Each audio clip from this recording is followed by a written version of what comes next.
കാനഡയിൽ പ്രവേശിച്ചാൽ പ്രധാനമന്ത്രി ബെഞ്ചമിൻ നെതന്യാഹുവിനെ അറസ്റ്റ് ചെയ്യുമെന്ന് കനേഡിയൻ പ്രധാനമന്ത്രി മാർക്ക് കാർണി. ബ്ലൂംബെർഗിന് നൽകിയ അഭിമുഖത്തിലാണ് കാർണിയുടെ അഭിപ്രായ പ്രകടനം.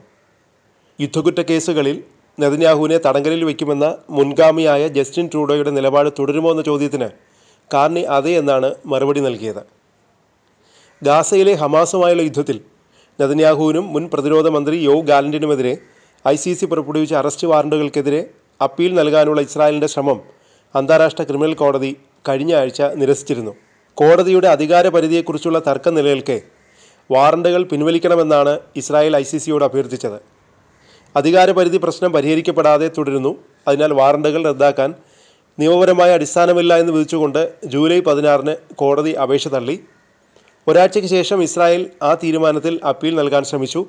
എന്നാൽ ICC ജഡ്ജിമാർ ഇസ്രായേൽ ഉയർത്തിയ പ്രശ്നം അപ്പീലിന് വിധേയമല്ല എന്ന് വിധിച്ചു. ഇസ്രായേൽ ICCയിൽ അംഗമല്ല. എന്നാൽ 2015-ൽ പലസ്തീൻ അംഗത്വം ലഭിച്ചു.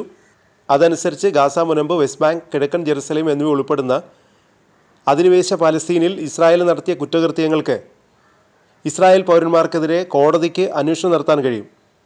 2023 ഒക്ടോബർ മുതൽ ഗാസയിൽ നടന്നതായി ആരോപിക്കപ്പെടുന്ന യുദ്ധക്കുറ്റങ്ങളും മനുഷ്യരാശിക്കെതിരായ കുറ്റകൃത്യങ്ങളും ചുമത്തി 2004 നവംബറിൽ നെതന്യാഹുവിനും ഗാലന്റിനും അറസ്റ്റ് വാറണ്ട് പുറപ്പെടുവിച്ചിരുന്നു.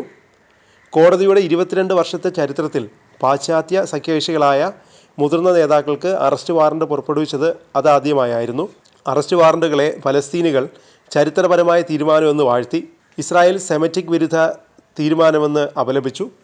അതിനുശേഷം ഇസ്രായേലിൻ്റെ സഖ്യകക്ഷിയായ അമേരിക്കയിൽ നിന്ന് ICC വിമർശനങ്ങളുടെയും ഭീഷണികളുടെയും ശിക്ഷാ നടപടികളുടെയും ഒരു പരമ്പര തന്നെ നേരിടേണ്ടി വന്നു.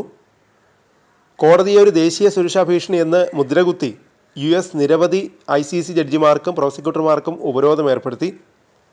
അതേസമയം ഗാസയിലെ സാധാരണ ജനങ്ങളെ ആക്രമിക്കുന്നുവെന്ന് കാട്ടി ഹമാസിനെതിരെ മുന്നറിയിപ്പുമായി അമേരിക്ക എത്തി. വിശ്വസനീയമായ വിവരങ്ങൾ ലഭിച്ചെന്നും ആവർത്തിച്ചാൽ നടപടിയുണ്ടാകുമെന്നുമാണ് മുന്നറിയിപ്പ്.